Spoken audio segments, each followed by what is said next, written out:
Good morning. Hope you're having a pleasant one. All right, so this is going to be an easy show. I'm just going to read from the great Harold Cruz,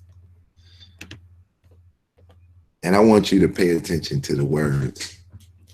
As these words was released in 1967. I'm pushing this book because this book is not well known in the conscious community, but I think people should read it in that they would understand some things that they're denying. Now, this is not an easy read book, as Harold Cruz was a prolific writer. And when I read this book, I really tend to kind of read slow, trying to break this book down. But we're going to read for a little while. This is out of the book, The Crisis of the Negro Intellectual, Historical Analysis of the Failure of Black Leadership. And we're in the segment of the book, The Role of the Negro Intellectual, Survey of a Dialogue Deferred. And let's begin reading. And if you feel like you're enjoying the show, please take time to, donate to the channel. Helps me to keep going and pushing this stuff as you got to fight through an army of trolls on YouTube. But it's all good. We understand. So hopefully I'm reading well this morning. Let me take a quick sip of the morning cup. And I'm going to try to pound this one out. So it begins. The particulars of the American social structure and the position of the intellectual class within it makes the functional role of the Negro intellectual special one. The Negro intellectual must deal intimately with the white power structure and the cultural apparatus and the inner realities of the Black world at one and at the same time. But in order to function successfully in this role, he has to be actually aware of the nature of the social dynamic and how it monitors the ingredients of the class stratification. In the American society, the American people, aside from a handful of power wielders in the upper levels, have very little social control over the economic class and political forces of the American capitalistic dynamic. They are, in fact, manipulative by them. Therefore, the Negro intellectual must learn how one might control the channels of such forces. Since the dynamic of American society creates only one integrated class stratum, the social world or worlds of the intellectual and the creative of the performing arts, whether literary, musical, theatrical, or visual, the Negro intellectual has the options of gravitating towards this world under the persuasions of the American social dynamic and resting there on his lures. However, although this world exists rather independently of the main ethnic world, it manages to reflect the social aspirations of the WASP, Catholic or Jewish groups above all other. Among these three, it intends competitive for recognition and group status, which for political or propaganda reasons is called fighting discriminatory practices. As long as the wasps rule the roost, charges of discrimination will never cease until Catholic or Jews achieve more power and privilege than any other minority could ever hope for in Rome or Israel. The Negro intellectual must not be allowed to forget that the integrated intellectual world is not representative of ethnic groups aspiring with regard to the world of the American Negro or Indian. The Indian world of the reservation exemplifies the fate awaiting the American Negro, who is left standing and impoverished in the ghettos beyond the fringe of absorption. He will be pushed there through the compulsions of the American capitalistic dynamic if, as most populous ethnic outgroup, the American Negro fails to galvanize his potential and his countervailing forces. But the Negro group cannot act out this role by assuming a stance of separatism.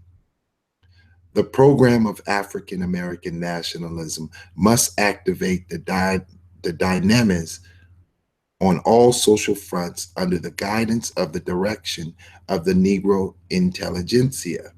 This already implies that the Afro American nationalism be broken down into three parts: political nationalism, economic nationalism, and cultural nationalism. In other words, organizational specialization.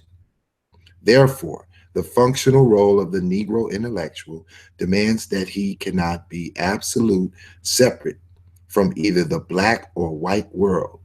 Today, Afro American nationalism is not Garveyism. It poses an American problem outgrowing of a specific American historical condition. Hold up, wait one moment.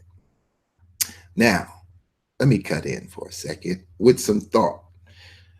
So, Harold Cruz in 1967, in the heat of the Black Power struggle for freedom and integration against police brutality under the guise of 1,000 factions, states that the nationalism of 1967 was not Garveyism. See, it was much clearer, much easier to see that in 1967, living in the moment, it would have been easy to understand that what they were seeing was not Garveyism. But when we look at the movement from today, we just see pictures and flashback video shots of police brutality and water hoses being sprayed upon Martin Luther King as he marched over the bridge, and various shots that are stuck in our head. And we have integrated these ideas into the 70s, the 80s, the 90s. And here we are, looking back at our past, hoping for a way. And with the fake understanding within the conscious community, we struggle to understand what Garveyism is. If you're learning Garveyism from the modern day method, you're way off. If you're learning RBG from the modern day speakers and their ideologies, you're way off. It is a sickness going on with today's intellectuals, and there was a sickness going on with the intellectuals of the 60s. Not many people have ever heard of Harold Cruz. If you never heard of him and you'd like to see a video, well, I posted a video on my channel. It's on both of my channels, and you just simply type in Harold Cruz on all of YouTube, and you're going to land on Pitt Boss. Not a lot of people promote Harold Cruz. Harold Cruz was just doing too much damage. I see that this video early in the morning is not going to attract the most dynamic minds, as lately the conscious community been tied into controversy and wanting to belittle information. So I said, you know what, I'll just go ahead and kick in the gear, and I'll just give them a hard dose of straight education, no cut. So most likely this won't do 10,000 views because there is no more consciousness in the conscious community. Shout out to my man DS1 Alliance for dropping us a dope video I ain't heard in the conscious community in a while, that he just dropped in and laced down his frustration on being attacked from the conscious community trolls, the super duper trolls that support all the channels but really don't. They just listen in to comment in your chat box until they can make friends with one another, click up and become YouTube monitors for these channels. I hope y'all don't pick Pit Boss to be a target, because I love doing the conscious community wars. It don't give me no more energy than to drop 1,000 on you, but I'm not interested in it really. So let's get back to some Harold Cruz, if you don't mind. So I start back off. Today, African American nationalism is not Garveyism. It poses an American problem growing out of the specific American historical condition involving three radical stocks: the white, the black, and the red. The problem with is solved under specifically American conditions, or it will never be solved. The African American nationalism is basically a black reflection of the unsolved American nationalist question. American culture is sick, not just because it is discriminatory, but because it reflects the psychological malice that grows out of the American identity problem. As long as the Negro intellectual is beset with his own cultural identity problem, his attack on American culture and discriminatory becomes hollow. Two cultural negatives cannot possibly add to the cultural positive in a society at large. Every single American political, social, and cultural trend has contributed to a bit of the illusion to the total Americanization fantasy, insofar as the Negro intellectual has accommodated this grand myth. His acquisition must be examined critically before one can dispel the myth. Then one is on clear ground, the better to deal with the realities of America. In the effort to clear this ground, it has to be necessary to review a whole gamut of thinking on various topics: ethnic community, multiple group America, the political left wing, nationalism versus integrationism, Negro creative artists as thinkers and spokesmen, atheistic Negroes and the theater, individuals versus group roles in society, white liberalism and Negro intellectuals, cultural and graticism, cultural and nationalism, literary, dramatic, and social criticism, the Negro writer as revolutionary, and so on. Man, I tell you, Harold Cruz flips isms together so cold. You almost got to read this book 3 times back to back to completely absorb his writing. I mean, the brother was definitely a rock star in the literary art world. There are several people that tend to be shunned from the spotlight.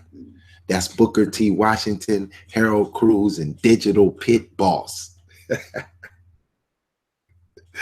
They hate the way we smash their paradigms. But it is but what it is. I continue. Harold Cruz. Under the impetus of Negro activism, agitating has been reflected in different areas of the cultural front. The Rockefeller Report on the Performing Arts and the White House Conferences on Cultural Matters are 2 examples. In New York, jazz magazines and critics panel discussions are taking up such topics as jazz and revolutionary nationalism. Yet the cultural front and its relation to the Negro movement, while intuitively sensed in many critical quarters, is neither broadly understood nor admitted in any indefinite way. It is the vestige of all fronts, yet in many ways the most crucial. It is so little understood, even by the Negro creative intellectuals, that its implications are absent in most of the dialogues Negroes carry on with white liberals and the intellectual establishment. The tentative acceptance of the Negro intellectual finds in the predominantly white intellectual world allows him the illusion that integration is real, a functional reality for himself, and a possible and the possibility for all Negroes, even if a Negro intellectual does not wholly believe this.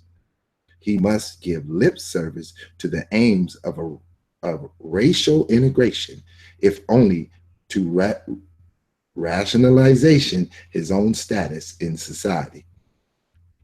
This integrated status is not threatened or challenged. It is even campaigned just so long as the Black world is on the move of the struggle for integration. But when voices from the Black world begin to rise doubts about the meaning, the aims, and the real possibilities of integration, the Negro intellectual is forced is the Negro intellectual is forced to question his own hard-won status. At the same time, those Black doubting Thomases began to question the status of the Negro intellectual. What is he doing out there? What is his function in relation to us? Such questions as these arise only because the social role of the Negro intellectual has never really defined at all. For the most part, the Negro intellectual has been rather free agent in the black and white scheme of things, inasmuch as the support, patronage, and prestige of the Negro intellectuals comes from the white world and its cultural apparatus. His creative and cultural achievements have been seen by the Black world as Ebony Magazine and Jet sees them. That is to say, such Negroes have achieved something. They have made it. They have scored in the white world and are now recognized. It is not necessary to consider how they managed to score. The important thing is that they did. In this way, the Negro creative intellectual has never really been held accountable to the Black world for his social role. If he scores, well and good.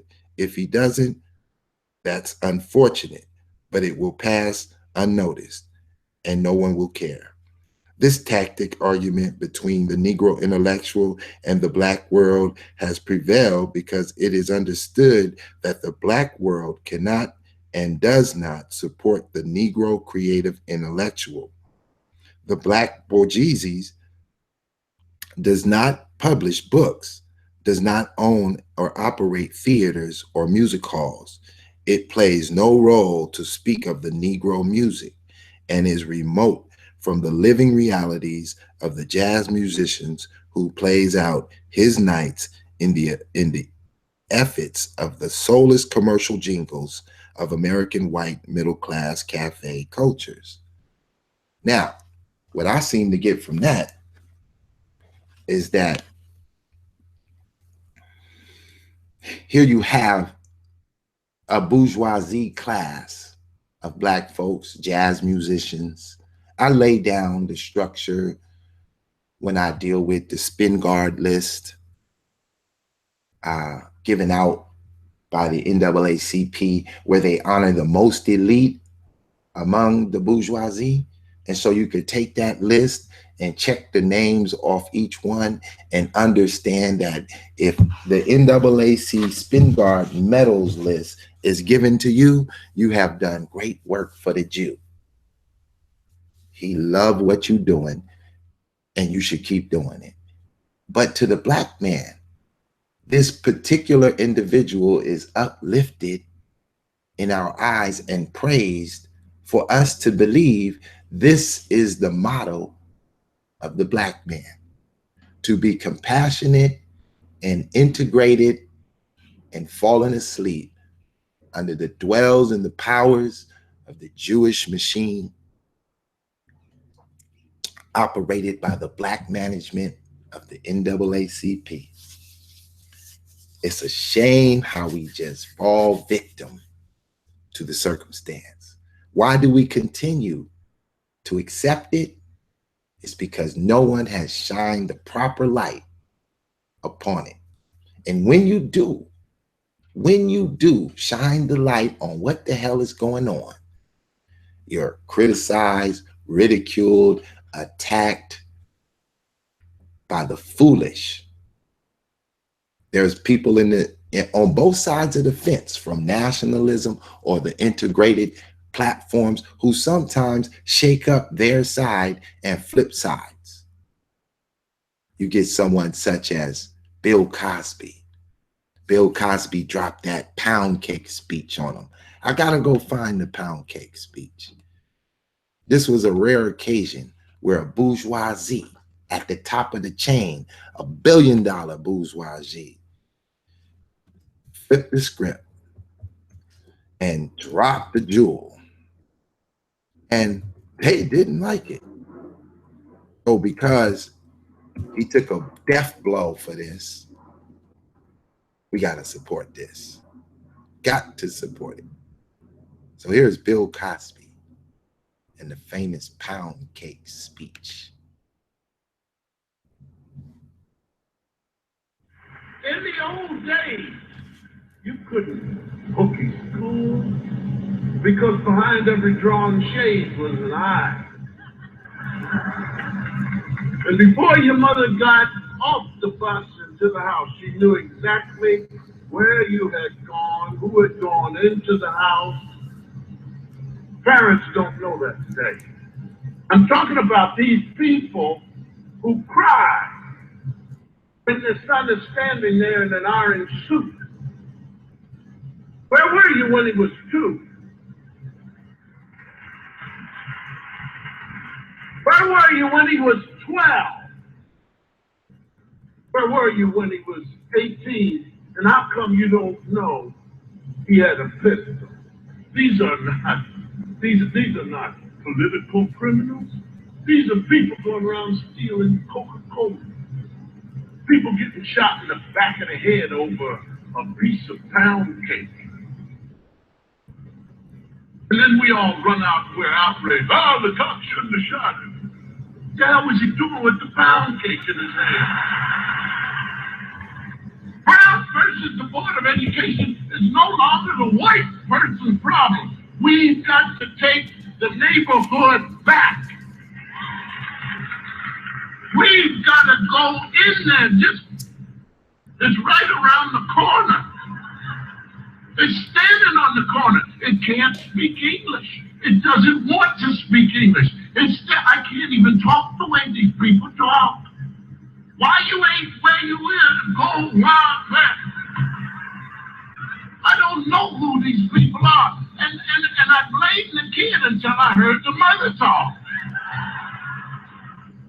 And then I heard the father talk. This is all in the house. Everybody knows it's important to speak English, except these knuckleheads. You can't land a plane with why you ain't where. You can't be a doctor with that kind of crap coming out of your mouth. Why can't you hit the streets? Why can't you clean it out yourself? It's our time now, ladies and gentlemen. It is our time. And I have good news for you. It's not about money. It's about you doing something that ordinarily we do. Get in somebody else's business. It's time for you to not accept this language that these people are speaking, which will take them nowhere. What the hell good is Brown versus the Board of Education if nobody wants it? I mean, this is the future, and all of these people who lined up and done whatever, they've got to be wondering, what the hell happened? Brown versus the Board of Education. These people who marched and were hit in the face with rocks and punched in the face to get an education. And we got these knuckleheads walking around, don't want to learn English.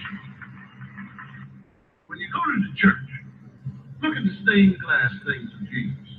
Look at them. Is Jesus smiling? Not in one picture. So tell your friends, let's try to do something. Let's try and make Jesus smile. Let's start parenting. Thank you. Thank you. Boom. That's In the old oops. That's Bill Cosby cracking the whip against the machine, trying to bring back your children from the swashbuckling they do. And whenever you go against that grain, whenever you reverse the tide, even if you standing on the integrationist side of the line and you feel that integration for Black people is better and you're working towards that, if you somehow get a feeling on that side of the line that things aren't going right and you want to speak out against it, all the accolades that they have given you, they will begin to shatter.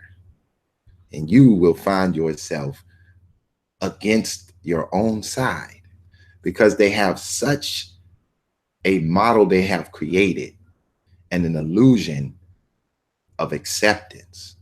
See, what I've understood by reading this Harold Cruz book, along with the rest of my narrative, is that there is no true integration into society for Black people in America to achieve some sort of status or level that we will be treated equally on all fronts, on political fronts, on social fronts, and most definitely on economic fronts.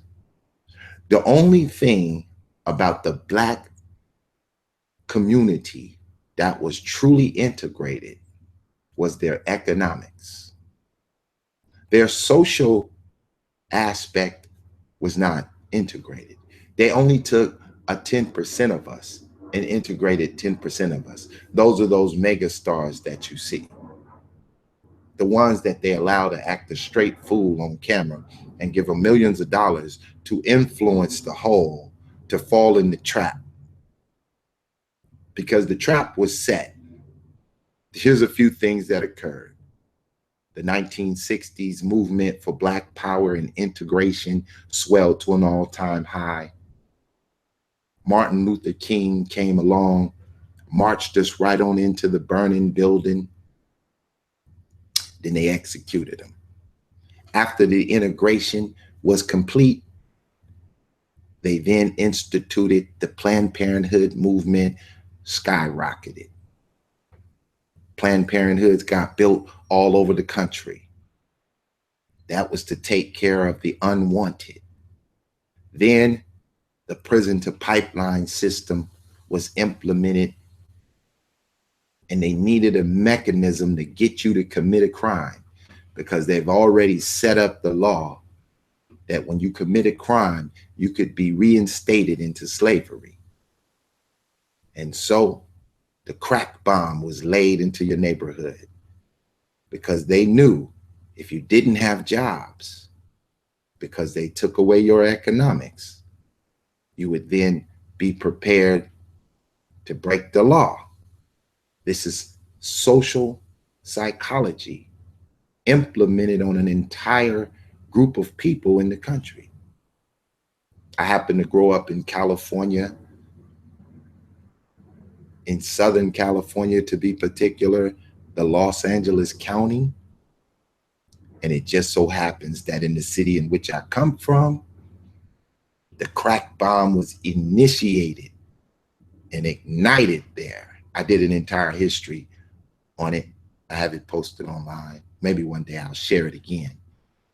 But nevertheless, millions of pounds of cocaine was unleashed on a society. They popularized the drug by giving the powder to the Hollywood elite, which none of them fell in jail for the use or the possession of crack cocaine. Very few.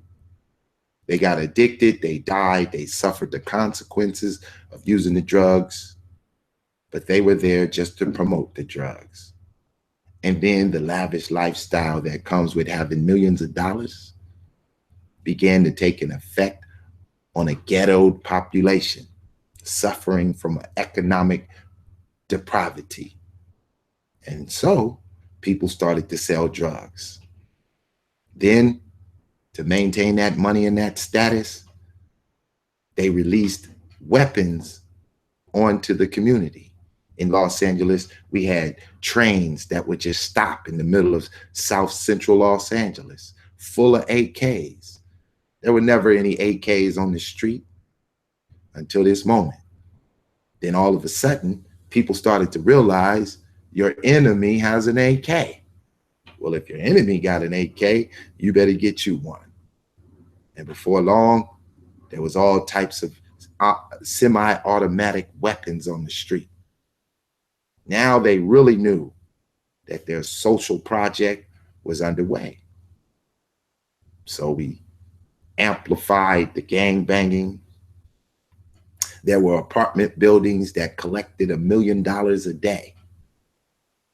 A day. People trying to protect these establishments where the money rained from the sky became super violent. All of this is already understood by the think tanks that created the paradigm. All due to ignite full integration of our economics into their society. So here we are from that late 60s to 2017. And what does the society look like? Well, today we have a fully integrated mind that leads the way. They shine on us from the football fields and the sports arena. They shine at us from Hollywood. They shine at us from the music industry. Very few are shining from us from the working class.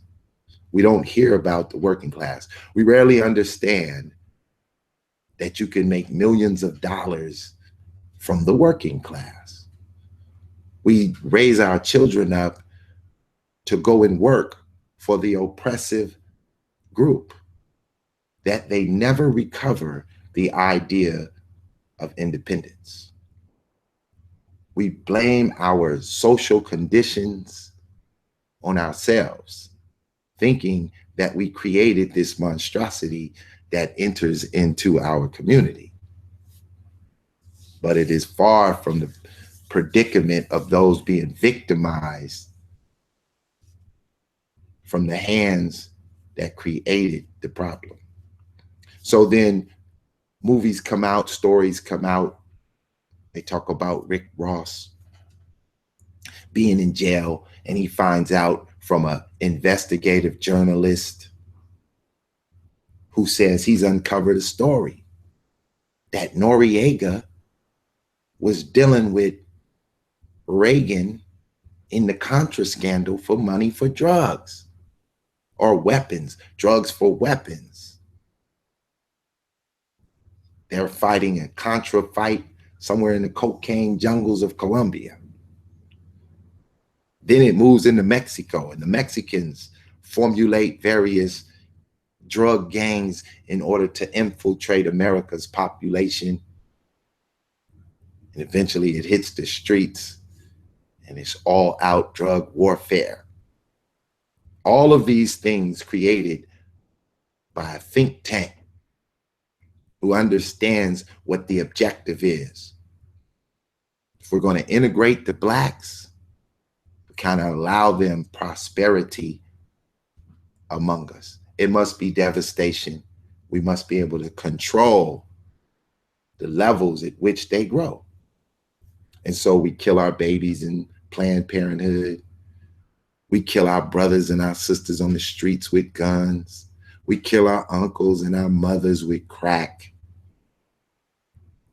And we don't know why we want to do this. We believe it's because it's our survival. We think that we're hungry and we need some money, so we got to get it how we live. Now we amplify it even more through our instruments of entertainment, through the movies, through the music, through the Broadway plays. Any way that we entertain, they push this message. Now our latest bastard is created and we call it YouTube. Now anybody can get the mic and create themselves a YouTube station and go ham. You could troll. You don't even have to make actually make a video. You could just simply sit inside your living room on a keyboard and troll the chat room. And you could type whatever you like and control the narrative of the actual speaker, reading your thoughts. You could change the direction of his conversation. What's next? Well, they're constantly thinking ahead of their slaves. They're a little bit tired of the way they've done business so far. They need you in perpetual slavery, but they're always modernizing the look of slavery. Currently, slavery is time in jail. Slavery is economic oppression. And now they need to modernize slavery because it's becoming a little bit too apparent to the masses that we're black in a slave condition. Even at the time of the physical slavery, the legal slavery before 1865, it was apparent that it was something awful going on. And so there is a new prison system being developed, and the new prison system is going to look like a modern city. And you'll dwell in this prison system and you'll work a regular job and you'll have a house and you will drive a car in this prison city. And they're going to take the physical prison and they're going to turn it into a prison city. And you're going to be confined to this city for your violent crimes, for your terrible outbreaks. And then within that prison city, there's going to be levels of your incarceration. At the lowest level of your incarceration, you'll be confined in confinement. At the highest, you'll get a job where you overlook prisoners and you'll be a prisoner. You'll do your time in this city and then you'll be released.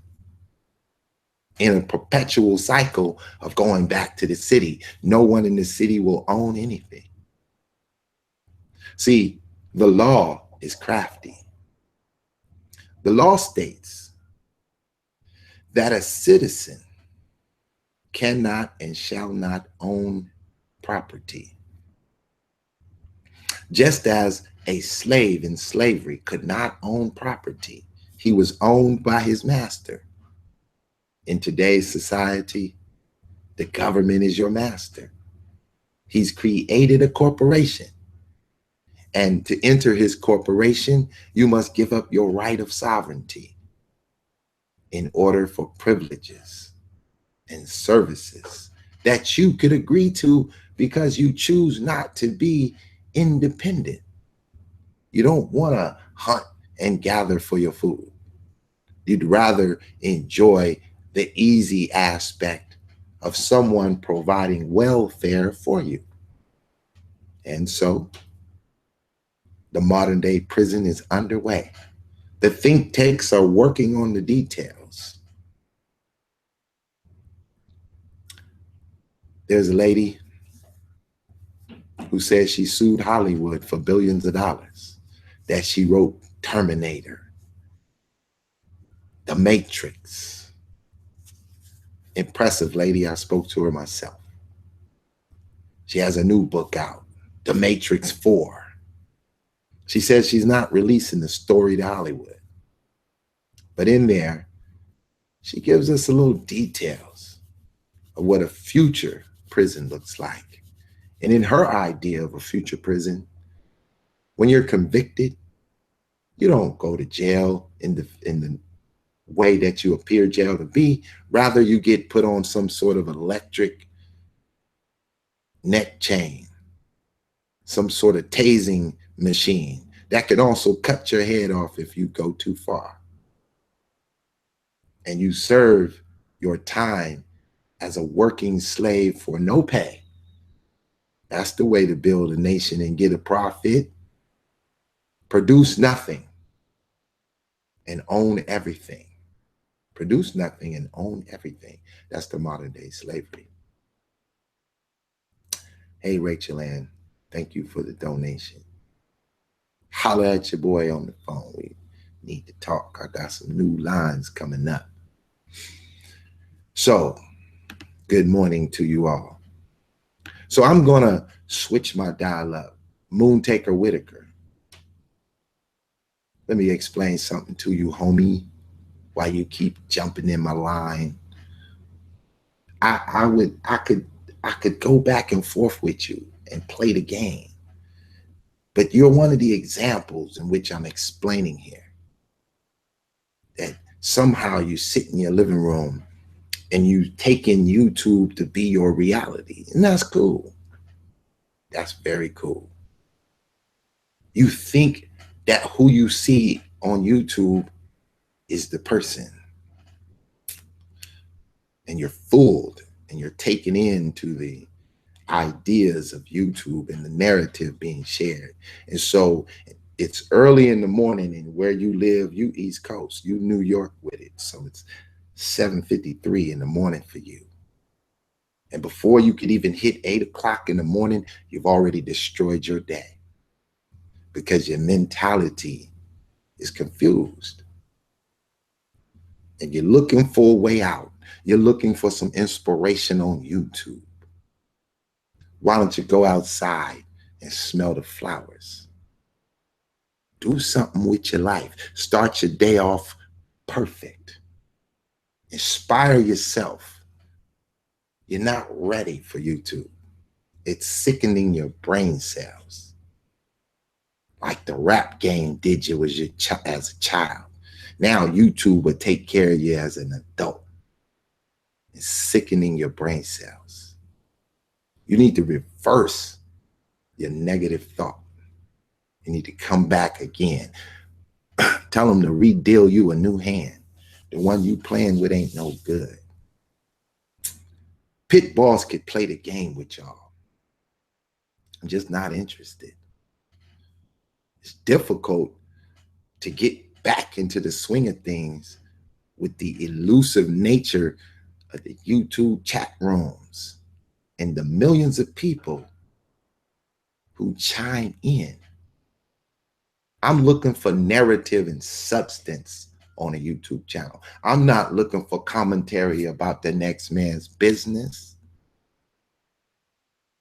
You can give me a little of that, here and there. You can chime in on something. But I want to see you spend 70, 80, 90% of your time dropping down some information that changes a nation. If you ever ready for a true reality, you got to uplift yourself. So I appreciate all y'all who support my channel, the 5s, the 10s, the 20s, the 50s, the 100s. I'd rather have 10 people who could support what I do just enough that I can continue to be inspired to do it than to have 10,000 people watching my video. It's much better at the hand. So you guys can, I believe I have Harold Cruz's book. I'll put a link in this video if it's not already there for Harold Cruz's book. And I suggest y'all get this book and line him up in 1967 to some of the other men that you know of 1967. and the roles that they played in their aspect of changing lives. You have to get all sides.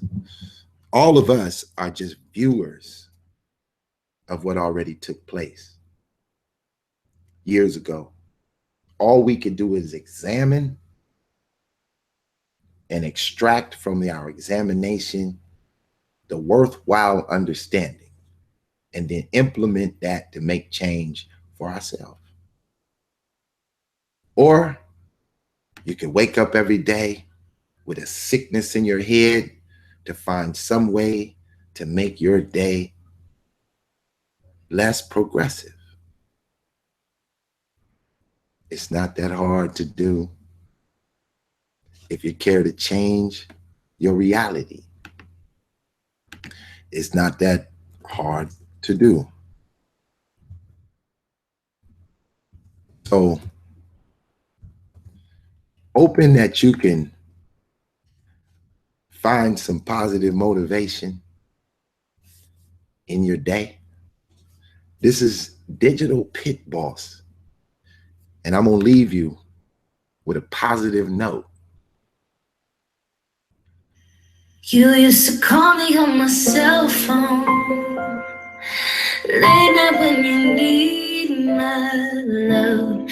Call me on my cell phone late night when you need my love. And I know when that hotline bling, that could only mean one thing. No. And I know when that hotline bling, that could only be one thing. Ever since I left the city, you got a reputation for yourself now. Everybody knows and I feel left out. Girl, you got me down, you got me stressed out. Ever since I left the city, you started wearing less and going out more. Bottles of champagne on the dance floor. Hanging with some girls I've never seen before. You used to call me on my cell phone late night when you need my love. Call me on my cell phone late night when you need my love. And I know when that hotline play, that could only mean one thing.